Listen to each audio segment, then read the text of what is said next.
আপনার মাথায় কি কোনো কমন সেন্স নেই? সবই তো জানেন নীলকে খুঁজে পাওয়া যাচ্ছে না। আর যদি নীলকে খুঁজে পাওয়া যায়, তাহলে নীল তোমার সাথে যাবে না। আমার ছেলেকে আমার থেকে কেড়ে নিতে চাইছো? সরি, অলরেডি নিয়ে নিছো। কিন্তু কেন? কেন এমনটা করলে বলো? আমি নীলকে করে নিনি। মৃত্যুর আগে নীলের মা আমার কাছে নীলকে রেখে গিয়েছে। তোমাদের কারোর ছায়া যেন নীলের উপর না পড়ে।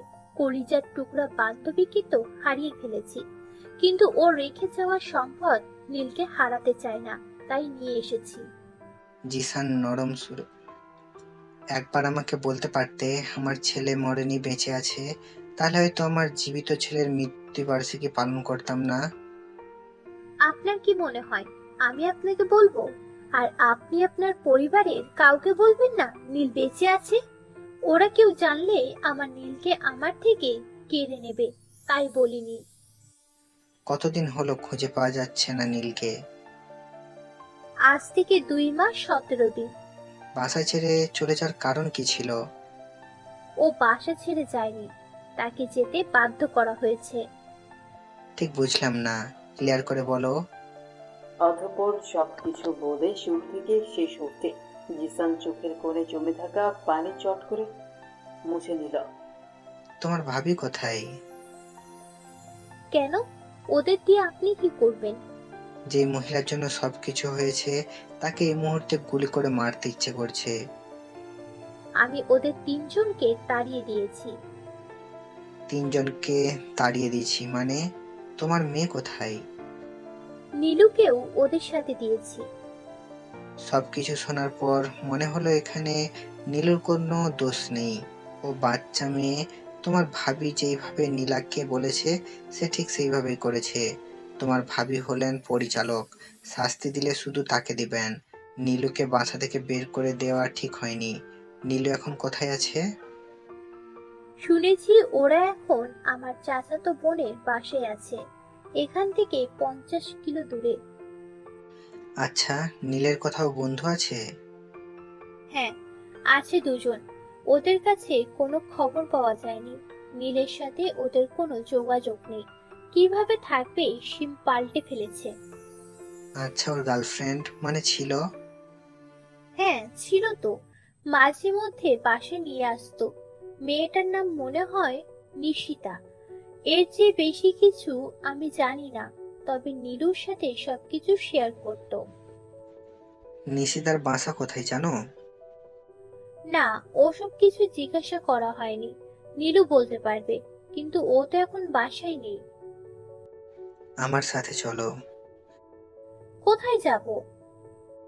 নীলুর কাছে যাব। ওর থেকে নিশিতার সম্পর্কে সব জানতে হবে। কিন্তু নিশিতার সম্পর্কে জেনে আমরা কি করব? নিশিতা যদি সত্যি নীলকে ভালোবেসে থাকে, তাহলে নিশিতার সাথে নীলের কথা হয়। এর মাধ্যমে নীলকে খুব তাড়াতাড়ি খুঁজে বের করতে পারবো। ওদের কাছে আমি যেতে পারবো না, তবে ফোন করে সব জেনে নিতে পারি। নাম্বার নাও আর কথা বলো। 017। একবার দুইবার কল রিং হবার পর নীলু ফোন রিসিভ করলো। তুমি কি নীলা বলছো? জি, কিন্তু আপনি কে? আমি নীলের বাবা। আচ্ছা, নীলের গার্লফ্রেন্ড নিশিতার ঠিকানা দেবে?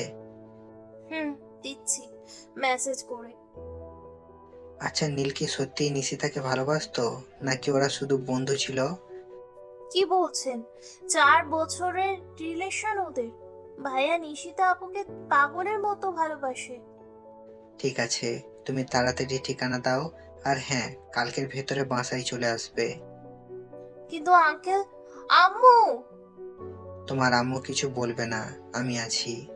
জিসান ফোন রেখে বাইরে চলে আসে। সাথে নূরও এসেছে। বাইরে এসে দেখে জিসান একা আসেনি, আরো 2টা গাড়ি, সব মিলিয়ে 10 জন মানুষ এসেছে। ওনারা এতক্ষণ বাইরে কেন দাঁড়িয়েছিলেন? জিসান কোনো কথা বললো না। নীলের দেওয়ার ঠিকানায় পৌঁছে সবাই ওদের বাসায় ঢুকে পড়লো। এদিকে কাজের মেয়েটা চেঁচামেচি শুরু করে দিয়েছে। দরজা খোলার পর পরেই সবাই কিছু না বলেই ঢুকে পড়ে। চেঁচামেচি শুনে নিশিতার বাবা আর ভাই চলে আসে। এই মিস্টার, কারা আপনারা? অভদ্রদের মতো কিছু না বলেই বাসায় ঢুকে পড়লেন। আপনার মেয়ে নিশিতা কোথায়? জিসান নিশিতার বাবাকে উদ্দেশ্য করে বলল, আমার মেয়েকে কেন করছেন? কি করেছে আমার মেয়ে? কিছু করেনি। আমরা আপনার মেয়েকে দেখতে এসেছি। প্লিজ একটু ডেকে নিয়ে আসুন। কিন্তু কেন?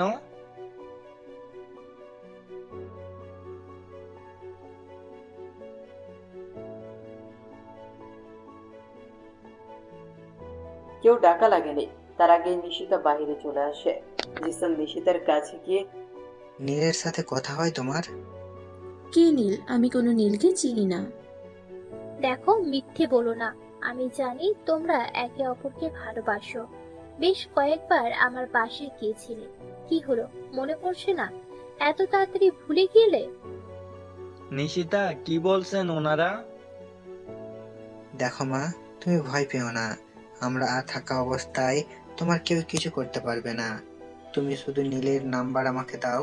আর সত্যি যদি তোমরা একে অপরকে ভালোবাসো তাহলে আমি নিজে তোমাদের বিয়ে দেব। কালকে কথা হয়েছিল 017। নীল কলেজ শেষে বিকালে চলে যায় তনু আর তোবাকে নিয়ে আসতে। কিছুক্ষণ পর একসাথে দুইজন আসে। তোবা এখন সামনে এসে নীলের পাশে বসে আছে, আর তনু পেছনে বসে আছে। গাড়ি চলতে লাগলো। নীলের সেই আগের মতো মুড অফ, চুপচাপ গাড়ি চালাচ্ছে। এদিকে পেছনে বসে থাকা তনু কথা বলার চেষ্টা করছে, কিন্তু কেন জানি কথাগুলো গলা উঠে এসে আটকে আছে। ভাইয়া, সব সময় মুড অফ করে রাখো কেন? আমার কিন্তু এসব একদম ভালো লাগে না। কি বলো? সত্যি কি আমি মুড অফ করে রাখি?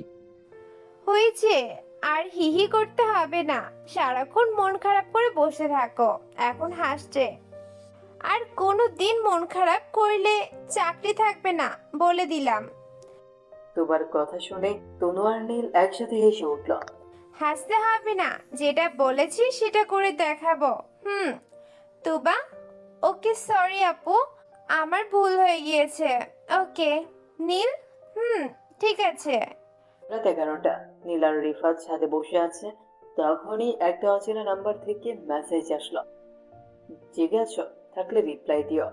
নীল কয়েক মিনিট চিন্তা করে কল দিল। কে আপনি? ঠিক চিনলাম না। কল দাও বলছি। নীল কল দিলে ফোন রিসিভ হয়। হ্যালো, কে বলছেন? ও পাশে কোনো উত্তর নেই, চুপ করে আছে। হ্যালো হ্যালো, কথা বলুন, না হলে ফোন রাখছি। জি বলুন। আমি কি বলবো? মেসেজ তো আপনি করলেন, আবার বললেন ফোন দিতে। ঘুম আসছিল না তাই কল দিলাম। কি করছো? নীলের কণ্ঠ চেনা চেনা লাগছে। এটা তনু নয় তো? তবু শিওর হওয়ার জন্য বলল, আপনার পরিচয় দিন, না হলে ফোন রাখুন। আরে আমি তনু। আরে তনু আপু, কিছু বলবেন? কিরে, কার সাথে কথা বলছিস? না মানে ঘুম আসছিল না তাই কল দিলাম। কথা বলা যাবে? জি আপু বলেন, কি বলবেন আমি শুনছি। কার সাথে কথা বলছিস? হুজুরের মেয়ে জান্নাত। এই আপনি কথায় কথায় আমাকে আপু ডাকছেন কেন? আমি কি আপনার থেকে বয়সে বড় নাকি? আমার মনে হয় আপনি বড় হবেন, কারণ আপনি একজন টিচার। টিচার? আমি তো ক্লাস 4 আর 5 এর ছাত্র পড়াই। তাছাড়া আমার পড়াশোনা এখনো শেষ হয়নি। আচ্ছা আপু, তাহলে কি বলে ডাকবো? আবারও আপু বলেন কেন? আচ্ছা, আপনার সাথে কিছু কথা ছিল। কথাগুলো শোনার পর রাগ করবেন না তো? জি বলুন, কি বলবেন? আজকে নয়, কালকে বলবো। 7টার সময় চলে আসবে। পরদিন সকাল সকাল তনুর কথা অনুযায়ী ওদের বাসায় চলে আসলো।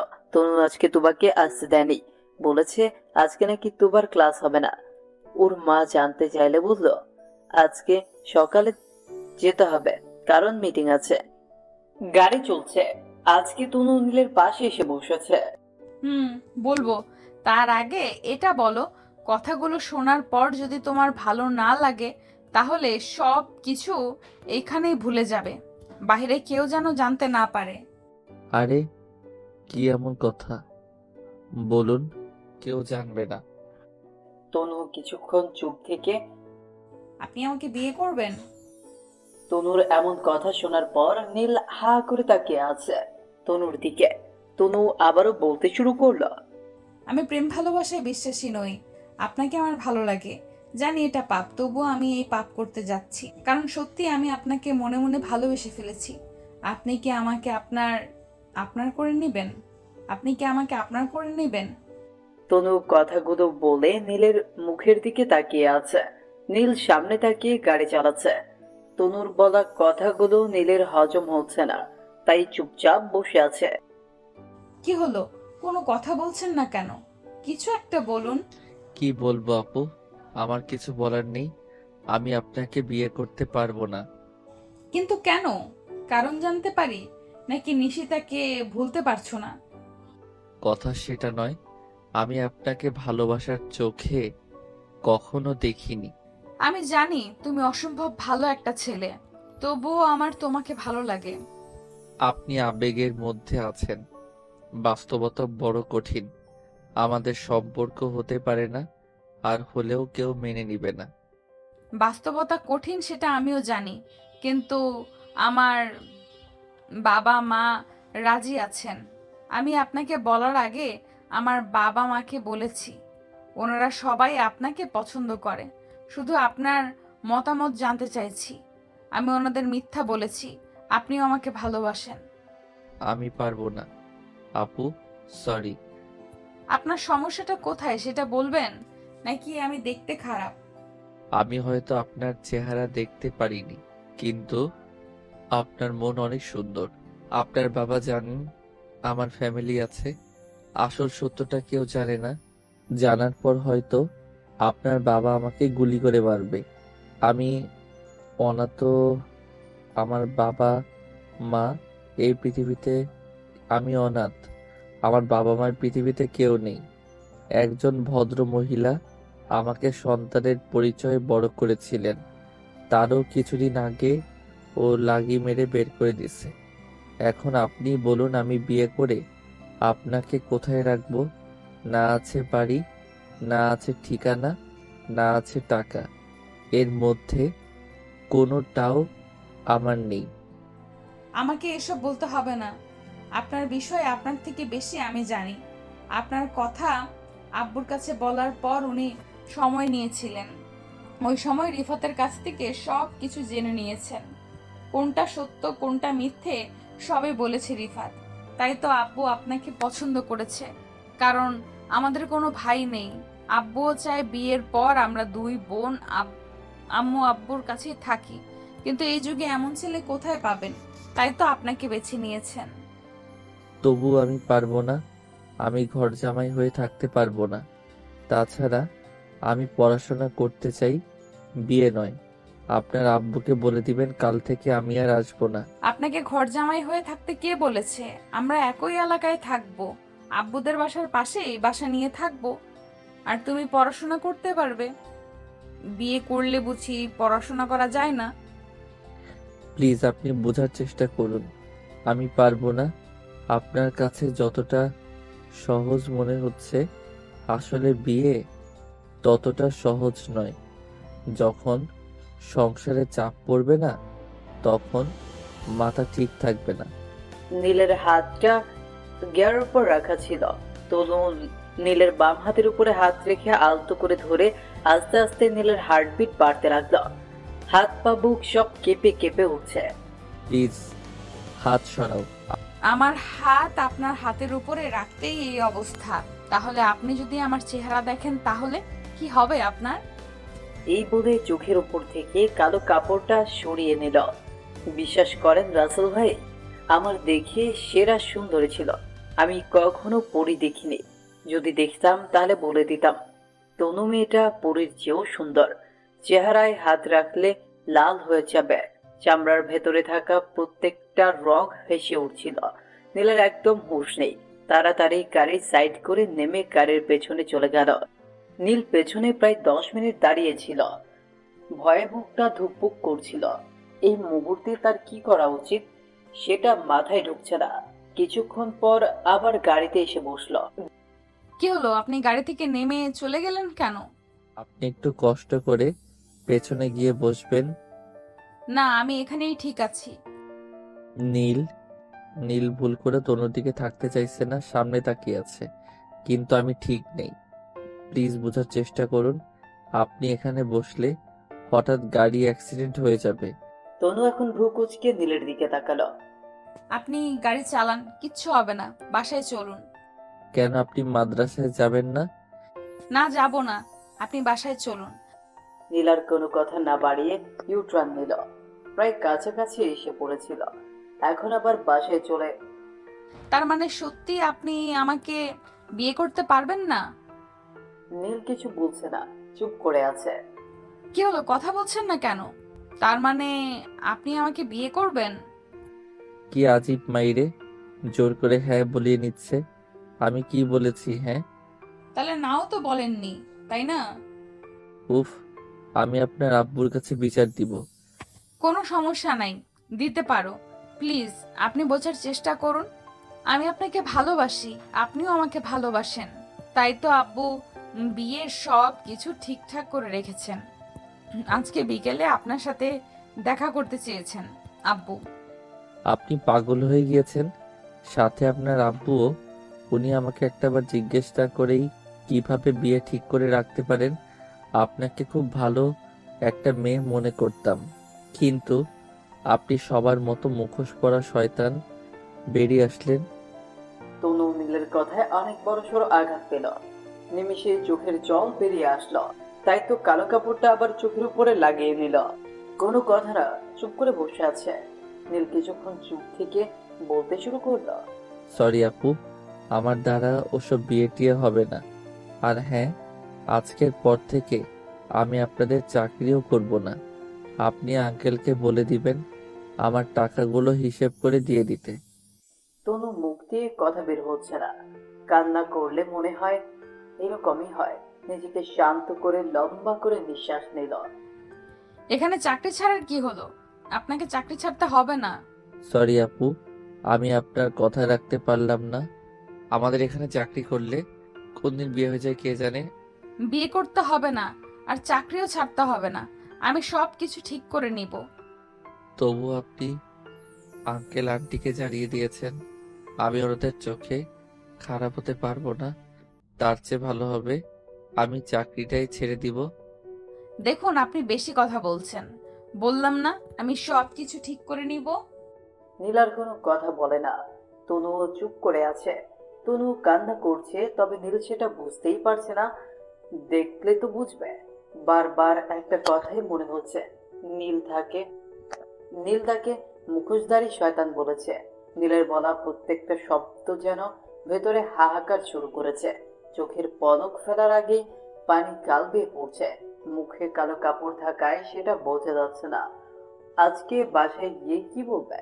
বিকেলে যখন তার বাবা নীলের সাথে দেখা করতে চাইবে তখন কি হবে? এটা ভেবে টেনশনে শরীর শিউরে উঠছে।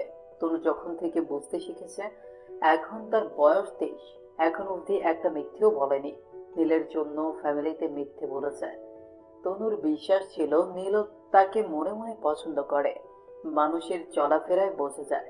নীলের চলাফেরায়, কথা বলায়, ভাবভঙ্গিতে তনু সেটা বুঝতে পেরেছিল। কিন্তু সে ভুল ছিল। আসলে নীল তাকে কখনো ভালোই বাসেনি। এদিকে 1 মিনিট হয়ে গেল। নীল বাসার সামনে গাড়ি বন্ধ করে বসে আছে। তনুর সেদিকে কোনো খেয়ালই নেই। সে ভাবনার জগতে ডুবে আছে। নীল হালকা কাশি দিয়ে বলল, আমি এসে গেছি, নামতে পারেন। নীলের ডাকে হুঁশ ফিরে তনুর। করুণ চোখে নীলের দিকে তাকায়। আর একটা বার ভেবে দেখা যায় না? না, যায় না। আপনি আমার জায়গায় থাকলে আপনিও না বলতেন। আমার কিছু করার নেই। নীল এটা বলে গাড়ি থেকে নেমে জোরে দরজা লাগিয়ে দিল। তনু কিছুটা ভয় পেয়ে যায়। নীল গাড়িতে সুরে লাগিয়ে বসে আছে। তনু গাড়ি থেকে নেমে এক পা করে বাসার দিকে যাচ্ছে আর পেছনে ফিরে তাকাচ্ছে। কিন্তু নীল ভুল করেও তাকায়নি। সে নিচের দিকে তাকিয়ে আছে। তবে সে খুব ভালো করেই বুঝতে পারছে তনু তার দিকে তাকাচ্ছে। রাতে নীল আর রিফাত রুমে বসে আড্ডা দিচ্ছে। নীল সবকিছু ভুলে গিয়েছে, যেন কিছুই হয়নি। এদিকে রিফাত হঠাৎ করেই বলে দিল, কিরে, আজকে শ্বশুরের সাথে কি কথা হলো? নীল ভ্রু কুচকে রিফাতের দিকে তাকায়। কিসের শ্বশুর বুঝলাম না তোর কথা। তোর শ্বশুর জানাতে আব্বু আজকে তোর সাথে দেখা করতে এসেছিলেন বিকেলে। তখন তুই বাসায় ছিলি না, তুই তখন বাইরে ছিলি। পরে ওনাকে ফোন দিয়েছিলাম তোর সাথে দেখা হয়েছে কিনা। উনি বললেন হ্যাঁ হয়েছে। আরে কি বলছিস ভাই, ফাইজলামি বন্ধ কর। আমি কাউকে বিয়ে করতে পারবো না, সেটা তুই জানিস খুব ভালো করে। কি বলছিস মামা? তনুর মতো একটা মেয়েকে পেয়েও তুই বিয়ে করতে চাইছিস না? তার মানে তোর মতো কপাল পরা পৃথিবীতে দ্বিতীয় কেউ নেই। তুই জানিস এই যুগে এরকম মেয়ে পাওয়া কতটা ভাগ্যের ব্যাপার? আমাকে বললে তো আমি চোখ বন্ধ করে বিয়ে করে নিতাম। বয়স হয়নি তাতে কি হয়েছে? তাহলে তুই করে নে ভাই, আমাকে কেন প্যারা দিচ্ছিস? তনু তো আমাকে নয়, তোকে বিয়ে করতে চায়। তুই চুপ করবি? লাইট অফ কর, আমি ঘুমাবো। নীল চোখ বন্ধ করে শুয়ে পড়ে। রিফাত আর কথা না বাড়িয়ে লাইট অফ করে ঘুমিয়ে পড়ে। নীল চোখ বন্ধ করে এপাশ ওপাশ করছে, কিন্তু কিছুতেই ঘুম আসছে না। বারবার তনুর চেহারা ওর সামনে চলে আসছে। তনু সকাল থেকে রুমের দরজা বন্ধ করে বসে আছে, এখনো কিছু খায়নি। তনুর বাবা তনুকে দরজা খুলতে ডাকছেন, কিন্তু তনু কিছুতেই খুলবে না। আচ্ছা, আমরা কি করলাম? খাবারও তো কোনো দোষ করেনি, তাহলে তুই না খেয়ে আছিস কেন? রাগ করলি নীলের সাথে, তাহলে সেই রাগ আমাদের উপরে ঢালার কি দরকার? নীলের কপাল খারাপ, তোর মতন একটা মেয়েকে দূরে সরিয়ে দিয়েছে। নীল যদি তোকে সত্যি ভালোবাসতো তাহলে বিয়ের কথা শুনে পিছনে যেত না। প্লিজ আম্মু, শুধু শুধু আজাইরা কথাবার্তা বলো না। আমি কারোর উপরে রাগ করিনি, যাতে যাও, আমাকে ডিস্টার্ব করো না রুমের ভেতর থেকে। তুই চিন্তা করিস না, ভাত খেয়ে নে, না হলে শরীর খারাপ করবে। আমি নীলের সাথে কথা বলছি, তোদের মতো কি হয়েছে সেটা আমি সমাধান করে দিচ্ছি। তুই শুধু কালকে সকাল পর্যন্ত অপেক্ষা কর। বুঝলাম না তোমরা কি শুরু করেছো। বললাম না আমাদের মধ্যে কিছু হয়নি, তাহলে কেন প্যারা দিচ্ছ? তনু কিভাবে বলবে? একটা মিথ্যাকে লুকাতে হাজারটা মিথ্যে বলতে হচ্ছে তনুকে। সবাই জানে একজন আরেকজনকে ভালোবাসে। নীল বলেছে এখন বিয়ে করতে পারবে না, তাই সব ঝামেলা এটাই বলেছে। জিসান নাম্বার পেয়ে সাথে সাথে কল দিল নীলের ফোনে, কিন্তু কেউই রিসিভ করেনি। পরে আবারও কল দিল, এইভাবে বেশ কয়েকবার কল দিল, কিন্তু কেউই কল রিসিভ করেনি। আমার মনে হয় নীলের হাতের কাছে ফোন নেই, তাই রিসিভ করছে না। একটু পরে কল দাও। আচ্ছা, আপনি কে? আপনাকে তো চিনতে পারলাম না। আমি তোমার শ্বশুর, নীলের বাবা।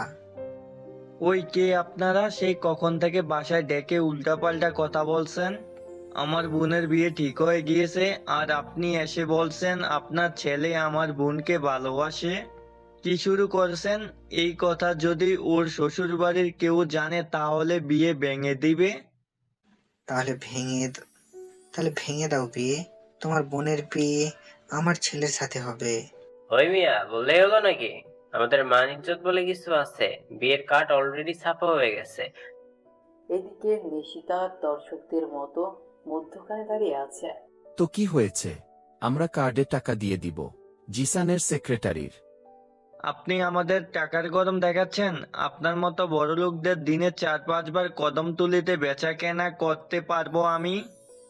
তাহলে আপনি আমার স্যারের সিমেন্ট ফ্যাক্টরি কিনে দেখান। স্যারকে কিনতে হবে না, যদি কিনতে পারো তাহলে আমরা চলে যাব। শান্ত, কি বলছিস এসব? এটা আমাদের ছেলের শ্বশুর বাড়ি, বেয়াদবি করা যাবে না। শান্তর হয়ে আমি ক্ষমা চাইছি, আপনারা মাইন্ড করবেন না। শুধু সিমেন্ট কেন, ওনার যা আছে বল, আমি কিনে নিব। মেগি মেহানা গ্রুপ। কোন মেঘনা? ফ্রেশ চিনো? রানা এবার চুপ করে গেল। নিশিতার বিশ্বাস হচ্ছে না জিসানের বাবার এত টাকা পয়সা, তাহলে নীলু কি আমাকে মিথ্যে বললো? নিশিতা এইসব ভাবছে। দেখুন, আমি চাইলে জোর করে হলেও আপনার মেয়েকে আমার ছেলের জন্য তুলে নিতে পারবো, কিন্তু আমি সেটা করব না। আমিও ভালোবেসে বিয়ে করেছি, তাই ভালোবাসার মর্ম বুঝি। আমার ভালোবাসা আমার বাবা মেনে নেননি, তাই পালিয়ে বিয়ে করেছি। যাকে সে অনেক কথা। আমি চাই না আমার ছেলেও পালিয়ে বিয়ে করুক। ভালো হয় আপনারা রাজি হয়ে যান, আমরা ধুমধাম করে ওদের বিয়ে দেব। বুঝিয়ে বললে সবাই রাজি হয়ে যায়। বাসায় কবে এসেছো? নিশাদ মনে মনে অনেক খুশি। নীল পরের দিন সকালে ওদের বাসায় যায়।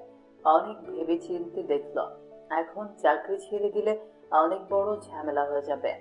সামনের মাসে টাকার দরকার। বেশ কিছুক্ষণ বাইরে দাঁড়িয়ে আছে নীল। এখনো বাসা থেকে কেউই বের হয়ে আসছে না। দরজায় নক করলো। আন্টি, তুবা কোথায়? দেরি হচ্ছে তো। ওরা কেউ আজকে যাবে না, তুমি বরং কালকে এসো। কেন আন্টি, কোনো সমস্যা হয়েছে? আন্টি তখন বড় বড় চোখ দিয়ে তাকালেন নীলের দিকে। সব সমস্যা বাড়িয়ে বলছে কোনো সমস্যা? এখন কিছু বলাও যাবে না, মেয়ের জামাই বলে কথা। না হলে বেশ কয়েকটা কথা শুনিয়ে দিতেন। না বাবা, তেমন কোনো সমস্যা নয়, তনুর শরীর খারাপ তাই যাবে না। তখনই তুবা আসলো দরজার সামনে। নীল ভাইয়া, তুমি এসেছো? হুম, তোমরা নাকি আজকে যাবে না? না, এদিকে আসো, তোমার সাথে কথা আছে। তুমি কালকে পড়াতে আসোনি কেন? আন্টি তখন ভেতরে চলে গেলেন আর তুবা নীলকে বাইরে নিয়ে আসলো। আচ্ছা, কি হয়েছে ভাইয়া? তুমি আপুকে কি বলেছো? কই, আমি কি বলবো? কেন, কি হয়েছে তোমার আপুর? মিথ্যে বলো কেন? তুমি বলনি আপুকে বিয়ে করতে পারবে না?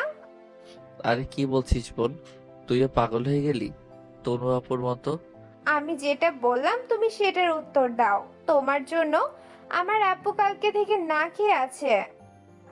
আমার পক্ষে বিয়ে করা সম্ভব নয় তুবা, তুই ছোট মানুষ, কিছু বুঝবি না। সো তুই চুপ থাক। আর হ্যাঁ, তনু আপুকে বলিস খেয়ে নিতে। আমি ছোট মানুষ? আচ্ছা, আমিও দেখবো তুমি বিয়ে কিভাবে না করো। তুবা হন হন করতে করতে চলে গেল। এদিকে নীল বাসায় চলে আসে আর তুবা রুমে গিয়ে মামাতো ভাই শাওনকে ফোন দিয়ে সবকিছু খুলে বলে। বিকেলে নীল আর রিফাত বাসার সামনে টং দোকানে বসে চা খাচ্ছে। তখনই হামলা শুরু হয়ে গেল। শাওন সহ 8 জন 4টা বাইক নিয়ে এসেছে, হাতে লাঠি। এই নীল, এদিকে আয়। হ্যালো, কে? কারণ শাওন ওদের কলেজে পড়ে, সিনিয়র, বখাটে ছেলে। কি হলো তোর আসতে এতক্ষণ লাগে এইদিকে? নীল সামনে গিয়ে দাঁড়িয়ে আছে। কিছু বলবেন? তুই এইগুলা কি শুরু করছিস ভাই? আমি আবার কি করলাম শাওন ভাই? আমি আপনার কথা বুঝতে পারছি না। এই বেটা, তুই আমার কথা বুঝিস না? এতদিন তনুর সাথে রিলেশন করে এখন বিয়ের কথা বলতে মানা করে দিলি? সরি ভাই, আপনার কোথাও ভুল হচ্ছে। তনু আপুর সাথে রিলেশনে যাইনি।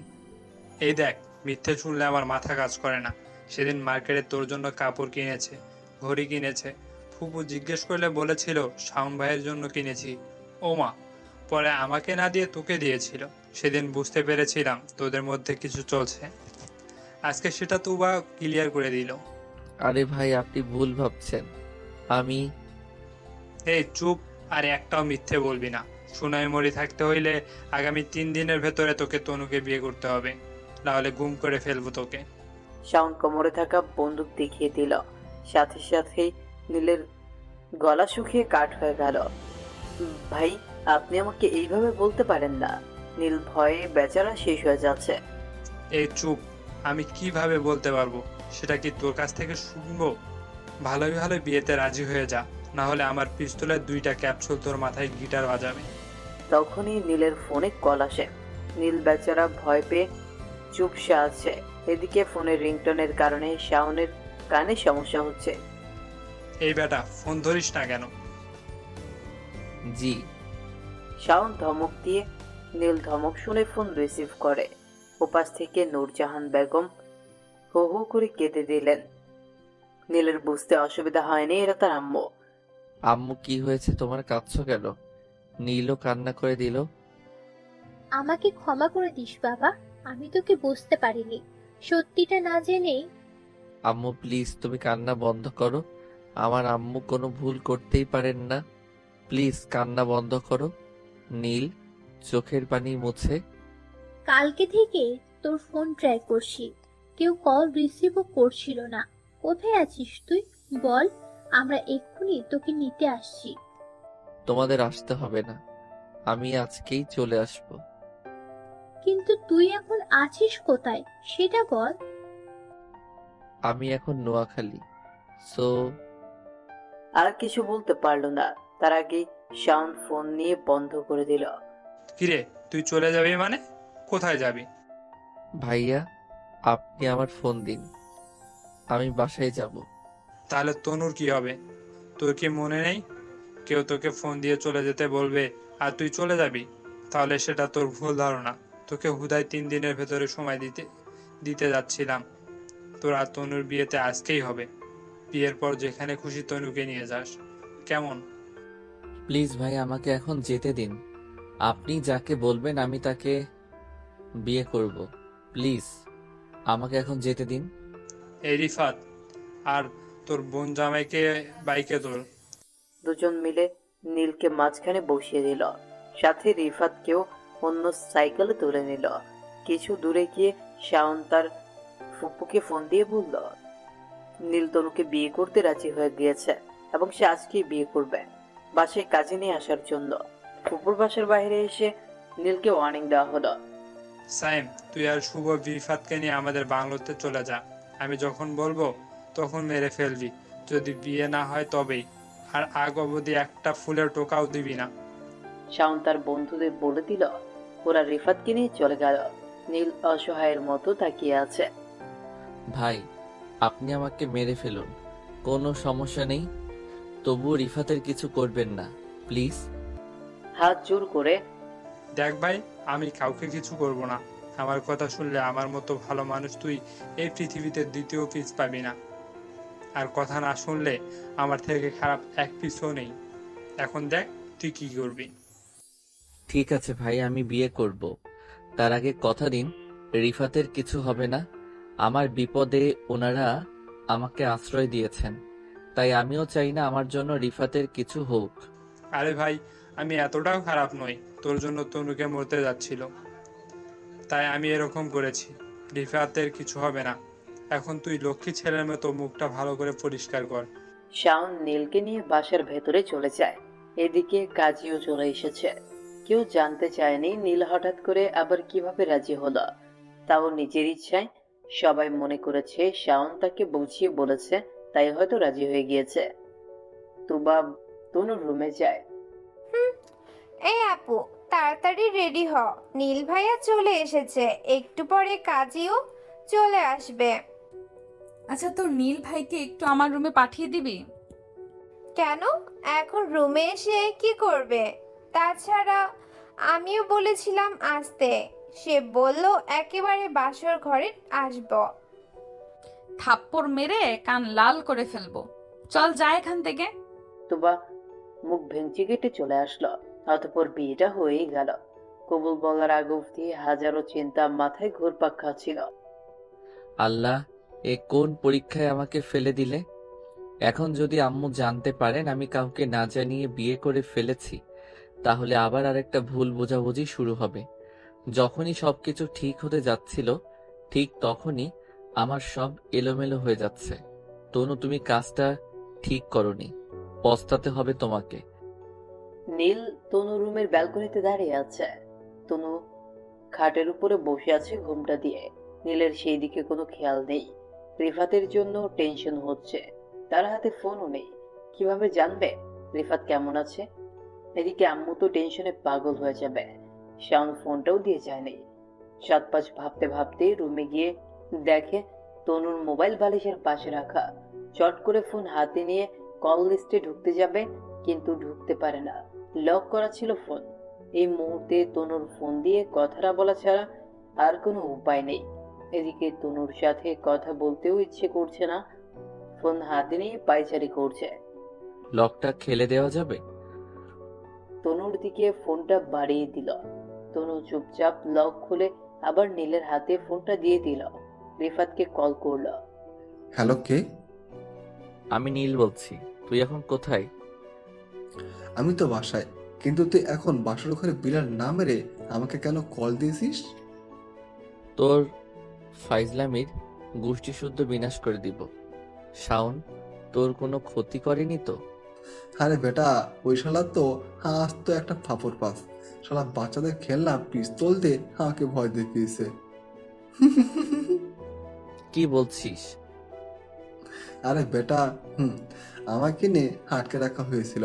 7টার দিকে শাওন এসে আমাকে খুলে দিল, বলল বাসায় চলে যেতে, সাথে হাতের মধ্যে পিস্তল ধরে দিল। আমি হাতে নিয়ে দেখলাম ওটা ভাঙ্গা সুপার গুল দিয়ে জোড়া লাগানো হয়েছে। তুই তো শালা ভয় শেষ হয়ে যাচ্ছিলি। রিফাতের কথা শুনে হাসতে হাসতে লুটিয়ে পড়ে। এই, আর হাসতে হবে না, যা বিড়াল মার। নীল। রিফাত টুট টুট টুট ফোন কেটে দিল। নীল এবার আম্মুকে কল দিতে যাবে, কিন্তু দিতে পারে না। যে নাম্বার থেকে কল এসেছিল ওই নাম্বার নীলের মনে পড়ছে না, তাই নিচের ফোনে কল দিল নাম্বার আনার জন্য, কিন্তু শাওন ফোনটা রিসিভ করছে না। বেশ কয়েকটা দেবার পরেও যখন ফোন তুলছিল না, তখন বিরক্তি নিয়ে তনুর ফোনটা খাটের উপর ছুঁড়ে মারে। এতে ফোনের তো কিছু হয়নি, তবে তনুর হাতে গিয়ে পড়ে। তনু উফ বলে শব্দ করে। নীল সেটা দেখেও না দেখার মতো করে থাকে। এদিকে হঠাৎ করে কথা বলতে বলতে ফোন কেটে বন্ধ হয়ে যাওয়াটা স্বাভাবিকভাবে নিতে পারেনি নূরজাহান ও জিসান, তাই তারাও নোয়াখালীর দিকে বেরিয়ে পড়লেন। ঢাকায় চলে এসেছেন, এখন কালকে সকালে যাবেন নোয়াখালী। জিসান অবশ্য নীলের নাম্বারটা পুলিশের কাছে দিয়ে রেখেছে। রাত অনেক হয়েছে, ঘুমাবেন না? নীল ব্যালকনিতে দাঁড়িয়ে আছে। হঠাৎ তনু এই কথাটা বলে উঠল। পেছনে তাকিয়ে দেখলো তনু দাঁড়িয়ে আছে, মাথায় ঘুমটা দিয়ে। না, আমি ঘুমাবো না। আপনি ঘুমান, আরামসে ঘুমান। এরকম ভাবে বলছো কেন? তো কিভাবে বলবো শুনি? আমার ঘুম হারাম করে এসে বলছেন ঘুমাবো না কেন? যাও ঘুমাও গিয়ে। তনু ধমক খেয়ে সোজা খাটে এসে বসে পড়ে। তনু কিছুই বুঝতে পারে না নীল হঠাৎ এরকম করছে কেন। মিনিট পাঁচেকের পর নীল একটা বালিশ নিয়ে মিনিট পাঁচেকের মধ্যে নীল বিছানা থেকে একটা বালিশ নিয়ে সোফায় শুয়ে পড়ে। তনু পাশে এসে দাঁড়িয়ে আছে। নীল চোখ বন্ধ করে ঘুমানোর চেষ্টা করছে, কিন্তু কিছুতেই ঘুম আসছে না। বারবার মায়ের কথা মনে পড়ছে। সবকিছু তো ঠিক হতে যাচ্ছিল, মাঝখানে এই আপদটা এসে সব গোলমাল করে দিল। চোখ খুলে দেখে তনু এখনো দাঁড়িয়ে আছে। নীলের মাথা খারাপ হয়ে যায়। কি সমস্যা আপনার? আপনার না ঘুম পাচ্ছিল, তাহলে না ঘুমিয়ে এখানে দাঁড়িয়ে আছেন কেন? কিভাবে ঘুমাবো? আপনি তো এখানে শুয়ে আছেন। আপনার মনে আছে আজকে আমাদের বাসর রাত? খাটে চলুন। বুঝলাম না, কিসের বাসর রাত? আমি তো এই বিয়ে মানি না। আমাকে জোর করে এই বিয়েতে রাজি করানো হয়েছে। আপনার লজ্জা করলো না নিজের থেকে 3 বছরের ছোট একটা ছেলেকে বিয়ে করতে? আপনি না নিজের ইচ্ছেতেই আমাকে বিয়ে করতে রাজি হয়েছিলেন, তাহলে এখন কেন বলছেন আপনাকে জোর করা হয়েছে? বিশ্বাস না হলে আপনার ভাই শাওনকে জিজ্ঞেস করে দেখুন, সত্য মিথ্যে প্রমাণ হয়ে যাবে। দেখুন, এই বিষয়ে আমি কিছুই জানতাম না। আর জানার দরকারও নেই, আমাকে পেয়ে গেছেন তো ব্যাস, তাতেই হলো। আপনি খুশি থাকলেই চলবে। এখন চুপচাপ গিয়ে ঘুমান। তনু আর একটাও কথা বলেনি, চুপ করে শুয়ে পড়ে। কিন্তু ঘুম আসছে না। নীল চোখ বন্ধ করতেই তনুর চেহারাটা সামনে ভেসে উঠল। একটা পরী এসে নীলের সামনে দাঁড়িয়ে আছে। নীলের খুব ভালো লাগছে দেখতে, আবার ভয়ও করছে। কখন গলা চেপে ধরে। নিজেকে শান্ত স্বাভাবিক করার জন্য দোয়া পড়ে ঘুমানোর চেষ্টা করছে। এদিকে নোয়াখালীর পুলিশ নাম্বারের মাধ্যমে জানতে পারে এই মুহূর্তে নীলের মোবাইল সোনাইমুড়ি বাজারের দক্ষিণ দিকের 500 মিটার দূরের একটা বাসায় আছে। পুলিশ রাতেই গিয়ে বাসায় ঢুকে পড়ে। 1টা বাজে। শাওনের রুমে বাহিরে 5 জন পুলিশ এসেছে। শাওনের মা বাবা কারণ জানতে চাইলে, এই বাসায় নীল আছে? কে নীল? আমরা কোনো নীলকে চিনি না। আচ্ছা, আপনার ছেলের রুমে কি আর কেউ ঘুমিয়ে আছে? আরে কি বলছেন আপনারা? আমার ছেলের রুমে অন্য কেউ কেন শুয়ে থাকবে? আপনার ছেলেকে ডেকে দিন, না হলে আমরা দরজা ভেঙে ভিতরে ঢুকবো। শাওনের মা তাকে ডাক দিলেন। ঘুম ঘুম চোখে শাওন দরজা খুলে। সাথে সাথে সবাই তার রুমে ঢুকে যায়। নীলকে তো পাওয়া যায়নি, তবে নীলের মোবাইল পাওয়া গেছে। স্যার আমার মনে হয় এই বেটা নীলকে কিডন্যাপ করে রেখেছে। এখন ওকে কিছু জিজ্ঞাসা না করে থানায় নিয়ে চলুন। হে স্যার, এখন কিছু জিজ্ঞেস করলে ড্যামা করবে। সকাল 7:30 শাওনকে থানায় নিয়ে যাওয়া হলো, কিন্তু শাওন কিছুই বুঝতে পারছে না তাকে কেন পুলিশ নিয়ে গেল। সকাল হওয়ার আগে এদের মধ্যে একজন ছিল একটু মেন্টাল টাইপের। এই বল, তুই ছেলেটাকে কোথায় লুকিয়ে রেখেছিস? আরে স্যার, কি বলছেন? আমি কাকে লুকিয়ে রেখেছি? ও, তাহলে তুই কিছু জানিস না, তাই তো? জি স্যার, আমি কিছুই জানি না। এমনি আমি এটাও জানি না আমাকে কেন কি জন্য নিয়ে আসা হয়েছে। কুত্তার বাচ্চা, তোর কাছে ওর ফোন পাওয়া গিয়েছে আর তুই বলছিস কিছুই জানিস না? এই কথা শোনা মাত্রই পুলিশের মাথায় রক্ত উঠে যায়। এই বলে মাইট শুরু করে দিল। শাওনকে আর একটাও কথা বলতে দিল না। 30 মিনিট মারার পর হাঁপ ছাড়ল। শাওন ছাড়া পেয়ে বলতে শুরু করলো, স্যার আপনি কোনো ফোনের কথা বলছেন, একটু ক্লিয়ার করে বলবেন? পুলিশ চোখ রাঙিয়ে 2টা বাড়ি মারলো শাওনের পাছায়। শালা, তোর হাতে যেই ফোন পাওয়া গেল সেই ছেলের কথা বলছি। নীল, ওকে তুই কোথায় লুকিয়ে রেখেছিস? তোর সাথে আর কারা জড়িত আছে সেটা বল। ও স্যার, এটা তো নীলের ফোন। একটু আগে না তুই কিছুই জানতি না, তাহলে এখন জানলে কিভাবে? আরে স্যার, আমার কথা শেষ করতে দিন। নীল আমার ফ্রেন্ড, ওর ফোন আমার কাছে ভুল করে ফেলে গিয়েছে। সত্য কথা বলে আরো বেশি খেলাবে ভাই। এমনই তোর ফ্রেন্ড হয়ে গেল? তুই না শালা মাদারচোদ, নীলকে কোথায় লুকিয়ে রেখেছিস সেটা বল। স্যার আমি ওকে স্যার আমি ওকে লুকিয়ে রাখিনি। আপনি আমাকে আপনার মোবাইল দিয়ে দেন, আমি ওকে ফোন করে আসতে বলছি। ফ্রেন্ডটি, আসামির ফোনটা নিয়ে আসো। শাওন ফোন পেয়ে তাড়াতাড়ি তনুর নাম্বারে কল দিল। একবার দুইবার রিং হবার পর তনু ফোনটা রিসিভ করে পাশে তাকিয়ে দেখলো নীল সোফায় ঘুমিয়ে আছে। হ্যালো, ওই নীল কোথায়? কি হয়েছে? এত সকালে ফোন দিলি কেন? উনি তো ঘুমাচ্ছেন। আরে রাখ তোর ঘুম, আমাকে পুলিশ ধরেছে, তুই নীলের কাছে ফোনটা দে। 1 মিনিট, হুট করে দিচ্ছি। এই যে শুনছেন? তনু নীলের বুকের উপর হাত রেখে হালকা করে ধাক্কা দিচ্ছে। নীল হঠাৎ করে লাফ দিয়ে ওঠে, যার ফলে তনু কিছুটা ভয় পেয়ে যায়। কয়েক সেকেন্ড তনুর দিকে তাকিয়ে জিজ্ঞেস করে, কি হয়েছে? এমন করে কেউ ডাকে? কেন জানি মনে হচ্ছিল হার্টবিট বেড়ে শরীর কাঁপতে শুরু করেছিল। তনু ধমকে কিছু না বলে ফোনটা নীলের দিকে এগিয়ে দেয়। আমি আপনার ফোন দিয়ে কি করব? আপনার ফোন এসেছে। নীল ফোন হাতে নিয়ে দেখলো শাওন নামের সেই নাম্বার। হ্যালো নীল ভাই, আমার একটু থানায় আসতে পারবে? নাহলে এই বেটা পুলিশ আমাকে মেরে ফেলবে। আপনি কি করেছেন যে পুলিশ আপনাকে মেরে ফেলবে? আরে ভাই, ওনারা ভাবছেন তোমাকে আমি কিডন্যাপ করে রেখেছি। প্লিজ ভাই, আমাকে বাঁচাও। নীল ফ্রেশ হয়ে থানার উদ্দেশ্যে রওনা হয়ে যায়। এদিকে পুলিশ নীলের বাবা জিসানকে ফোন দিয়ে বলে দিয়েছে ওনারা আরো সকালে রওনা দিয়েছেন, এখন লাকসাম আছেন, 1 ঘন্টার ভেতরে পৌঁছে যাবেন। 30 মিনিটের ভেতরে নীল চলে গেল থানায়। আগে শাওনকে বাইরে বের করলো। শাওনের এই অবস্থা দেখে নীল মুখ চেপে হেসে দিল। শাওনকে নিয়ে চলে যেতে চাইলে পুলিশ নীলকে আটকে রেখে দেয়, কারণ জানতে চাইলে বলল, আপনার ফ্যামিলির লোক আসছে আপনাকে নিতে। নীল শোনা মাত্র খুশিতে পুলিশকে জড়িয়ে ধরলো। শাওনকে একটা গাড়ি ডেকে হাসপাতালে পাঠিয়ে দিল। কিছুক্ষণ পর কয়েকটা গাড়ি এসে থানার সামনে দাঁড়ালো। কয়েকজন লোক এসেছে, সাথে নূরজাহান বেগম। নীল মাকে দেখে দৌড়ে গিয়ে জড়িয়ে ধরলো। জিসান নীলকে দেখে তার চোখের কোণে পানি জমেছে। ছেলেটা কত বড় হয়ে গিয়েছে। নীলকে তার মা সিলেটে নিয়ে চলে আসেন। মাকে পেয়ে নীল সবার কথা ভুলেই গেল। আর রিফাতকে একবার ফোন দিয়ে বলেছিল, তনুর কথা তো তার একদম মনেই ছিল না। গাড়িতে বসে আছে, গাড়ি ঢাকার দিকে এগোচ্ছে। সামনে ড্রাইভার আর জিসান বসে আছে, পেছনে নীল তার মায়ের পাশে বসে আছে। এতদিন পর মাকে পেয়ে মায়ের কোলে মাথা রেখে বকবক করেই যাচ্ছে। জিসান সেটা খুব ভালো করেই দেখে যাচ্ছে। নূর একবার ইশারায় বলেছিল নীলকে জিসানের কথা বলবে কিনা, জিসান বারণ করে দিল।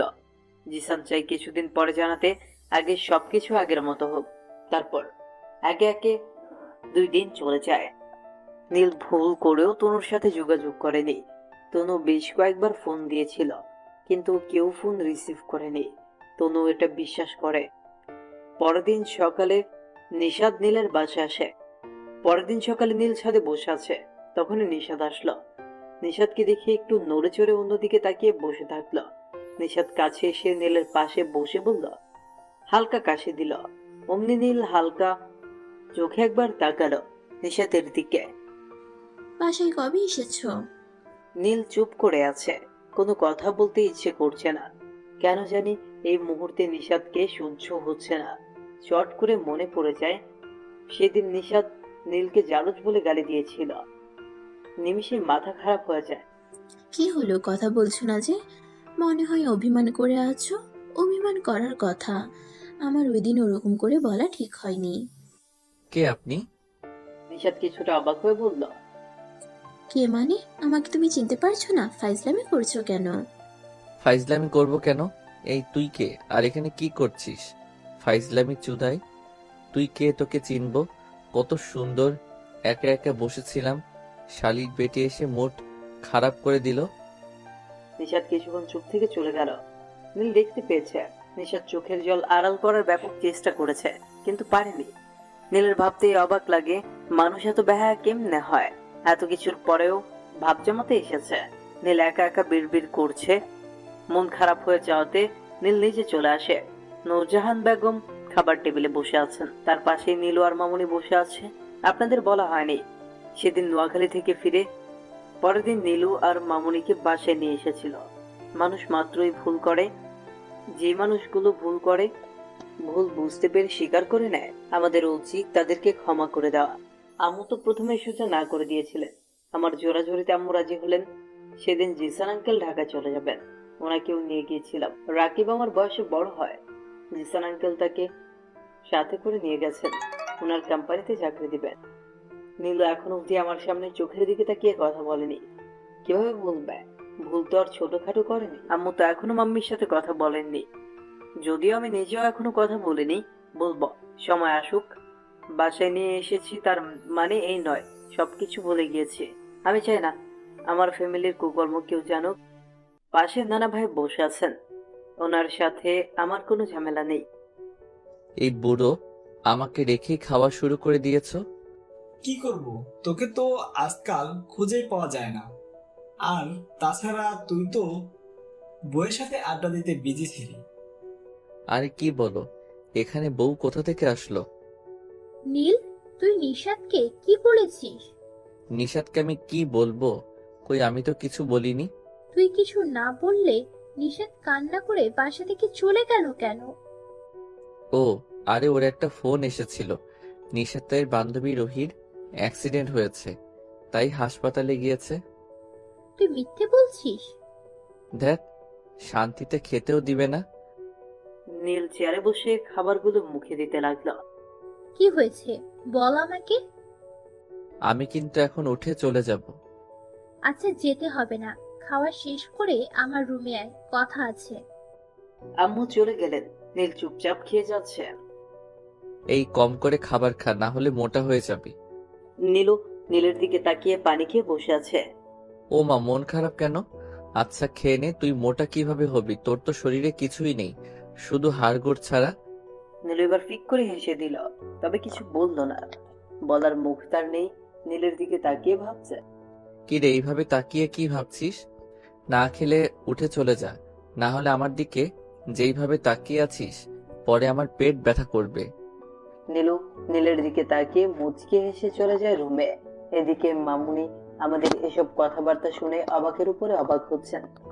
এত ভালো সরল মনের ছেলে তাকে কত কষ্টই না দিয়েছে, তবু সব কষ্ট হাসি মুখে মেনে নিয়েছে।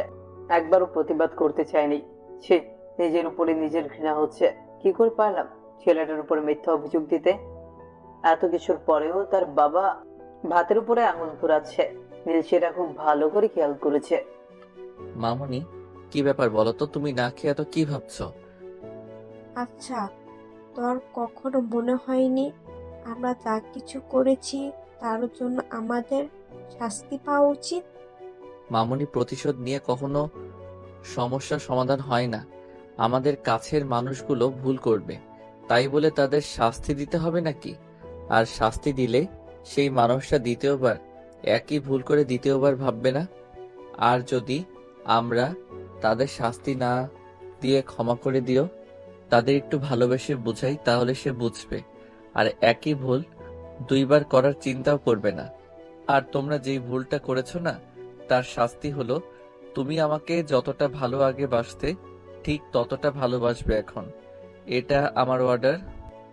মামুনি কি বলবেন কিছু বলার ভাষা খুঁজে পাচ্ছে না। চোখের কোণে পানি চিকচিক করছে। কি হলো মামুনি, তুমি আবার বাচ্চাদের মতো কান্না করছো কেন? আমি এই ফ্যামিলির কেউ না থাকা সত্ত্বেও ছোট বেলা থেকে এখন অবধি যতটা ভালোবাসা তোমরা সবাই আমাকে দিয়েছো, সেই ভালোবাসার কাছে এটা তো সামান্য চুল পরিমাণ অভিযোগ। তোমাদের জন্য আমি আমার প্রাণটা হাসি মুখে দিয়ে দিতে পারি। আমার একটাই অনুরোধ, আমি জানি না আমার বাবা মা কারা, আর জানতেও চাই না। আমি তো এটা মেনে নিয়েছি তোমরা সবাই আমার ফ্যামিলি, আমার আপনজন। কখনো কোনো দিন আমাকে আমার মায়ের থেকে, সবার থেকে আলাদা করে দিও না। বাঁচতে পারবো না। চোখের পানি খাবারের উপর পড়ল। নীল তার রুমে চলে যায়। মামুনি আর নানা ভাই পাথরের মূর্তির মতো চেয়ারে বসে আছেন।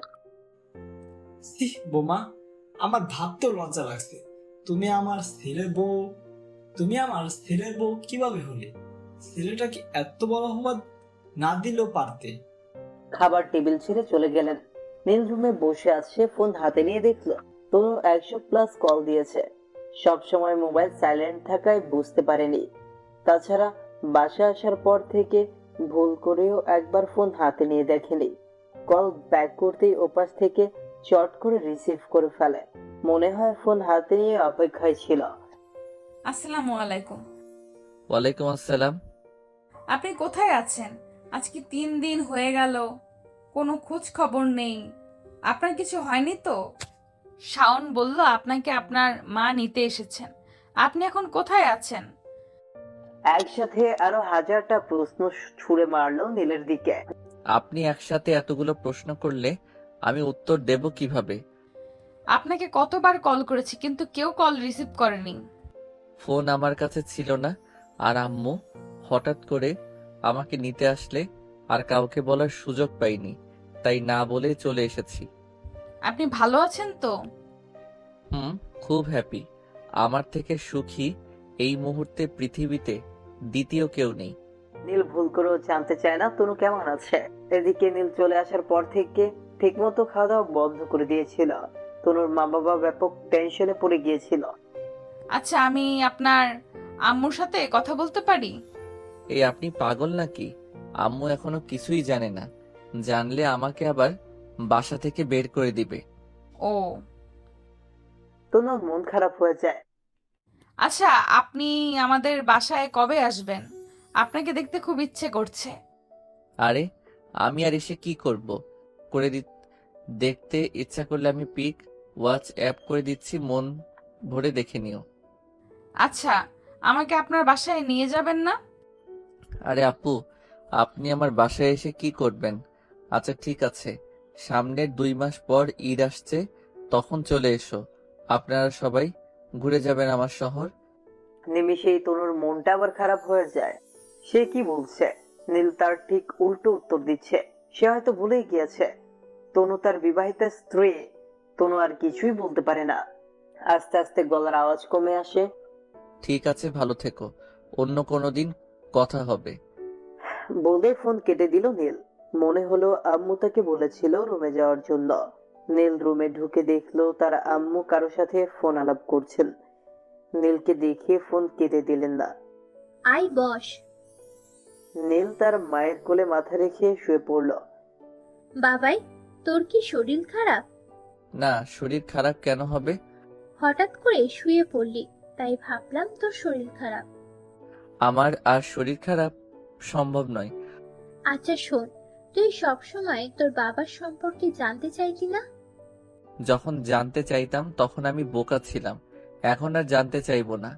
যেখানে আমার বাবা মা আমার জন্মের পর আমাকে ডাস্টবিনে ফেলে চলে গিয়েছে, কেউ জানে না আমার মা বাবা কে, তাহলে তোমরা কিভাবে জানবে?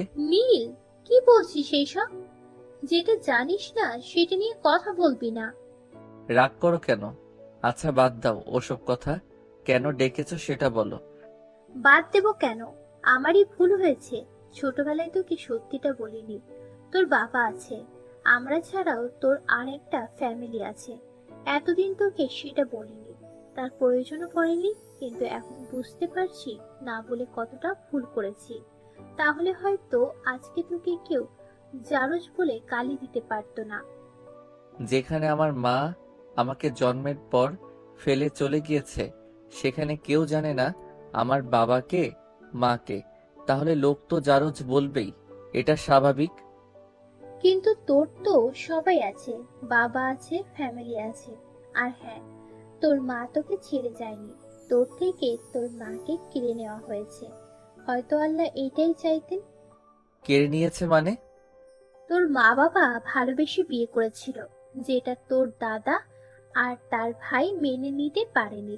তাই অ্যাক্সিডেন্টের নাম করে ওরা মেরে ফেলেছিল তোর মাকে, আর তোকে আবর্জনায় ফেলে দিয়েছিল।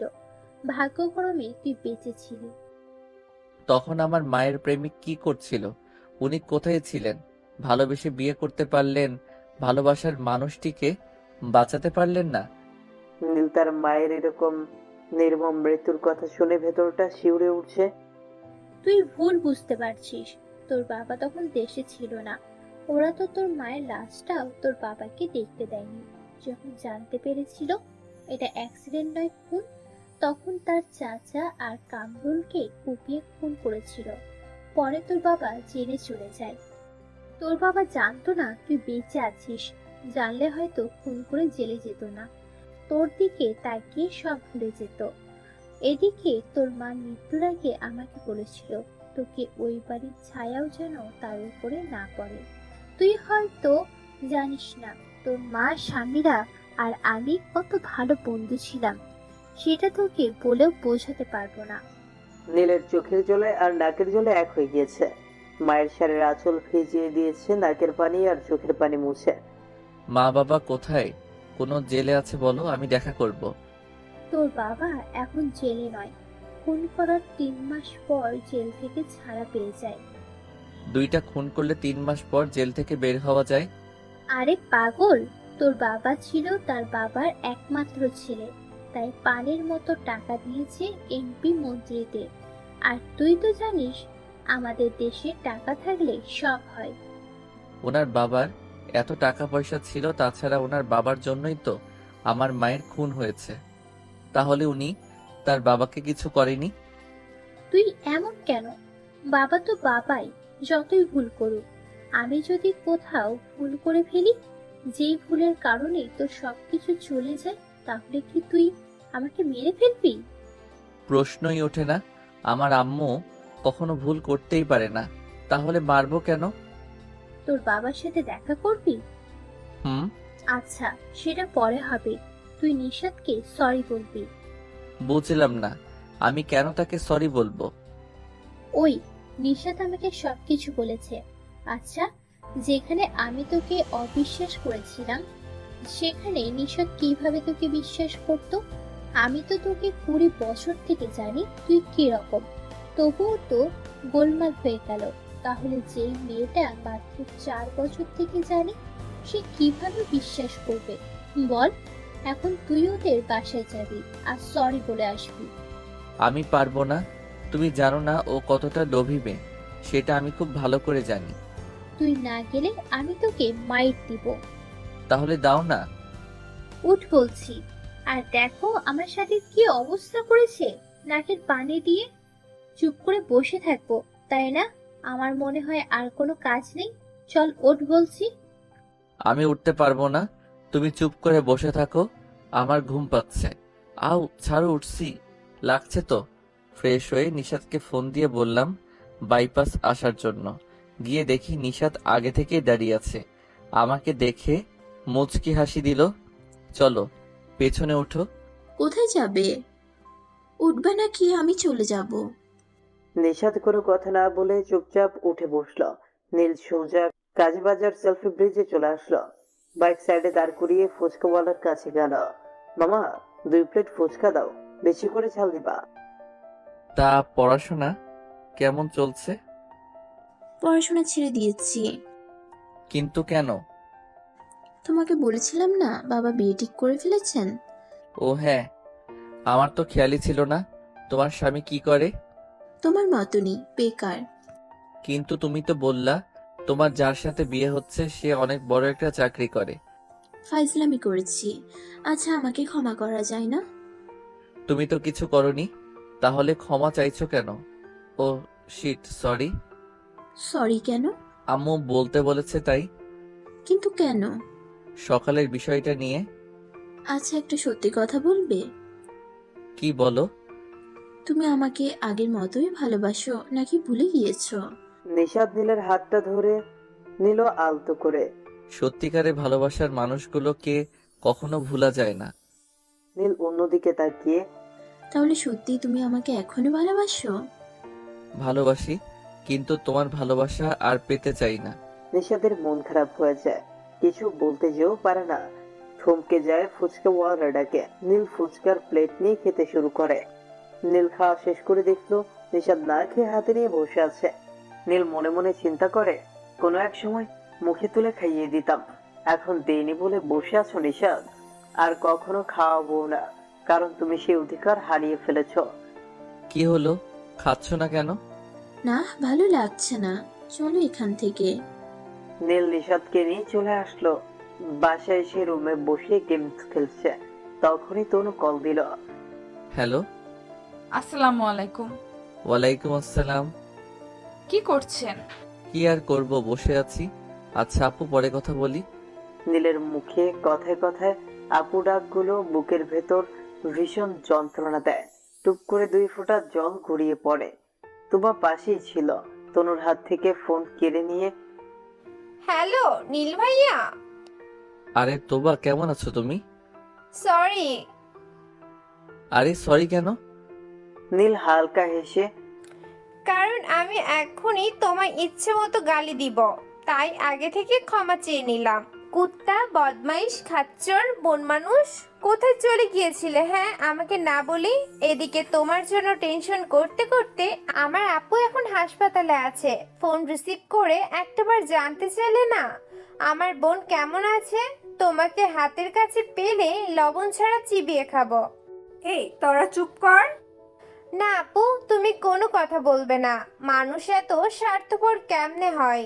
একে তো না বলে পালিয়ে গেছে, তার উপর একটাবার ফোন দিয়ে জানতে যায়নি তার বউ কেমন আছে। কালকের ভেতরে তোমাকে আমাদের বাসার সামনে দেখতে চাই, না হলে আমি তোমার নামে মামলা করব। তোমার কথাগুলো শুনে হাসি পেলেও নিজেকে সত্যি স্বার্থপর লাগছে। ইচ্ছাই হোক আর অনিচ্ছাই হোক, বিয়ে হয়ে গিয়েছে, সেই হিসেবে তনু আমার স্ত্রী। আমার এমনটা করা একদম ঠিক হচ্ছে না। আচ্ছা তোমার আপু এখন কেমন আছে? তুমি আমার সাথে আরো একটা কথা বলবা না? এখন জিজ্ঞেস করছে আপু কেমন আছে। এই নাও, তোমার জামাই জিজ্ঞেস করছে কেমন আছো। বা তনুর হাতে ফোন ধরিয়ে দিল। তুমি আমাকে বলনি কেন তুমি হাসপাতালে আছো? আচ্ছা এখন কেমন আছো? ডাক্তার কি বলেছে? জি ভালো আছি। ডাক্তার বলেছে তেমন কিছু হয়নি, সময় মতো না খাওয়ার ফলে এমন হয়েছে।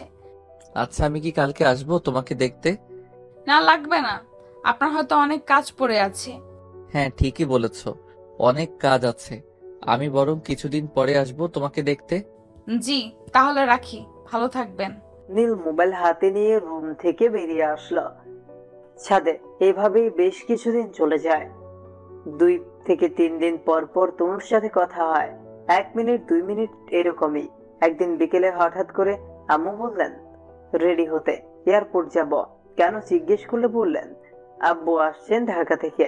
শুনে তেমন একটা খুশি না হলেও কিছুটা ভালো লাগছিল। এয়ারপোর্টে পৌঁছবার আগেই দেখতে পেলাম জিসান আঙ্কেল দাঁড়িয়ে আছে, আশেপাশে আরো কয়েকজন লোক। গাড়ি থেকে নামতে যাব। এই শোন, উনি তোর বাবা। নীলের মা জিসানের দিকে দেখিয়ে, আরে উনি তো জিসান। জিসানই তোর বাবা। গাড়ি থেকে নেমে লাফ দিয়ে গিয়ে জড়িয়ে ধরল নীল তার বাবাকে। ছেলের এইভাবে জড়িয়ে ধরা দেখে কেঁদেই দিল জিসান। বাবা ছেলেকে নূরজাহান বাসায় নিয়ে আসলেন। অতঃপর জানতে পারল কালকে নাকি নীলের বিয়ে নিশাদের সাথে, এই জন্য জিসান ঢাকা থেকে এসেছে। কথাটা শুনে নীলের হজম হয়নি, তাই ওদের রুম থেকে হঠাৎ করে কাউকে কিছু না বলেই বের হয়ে গেল।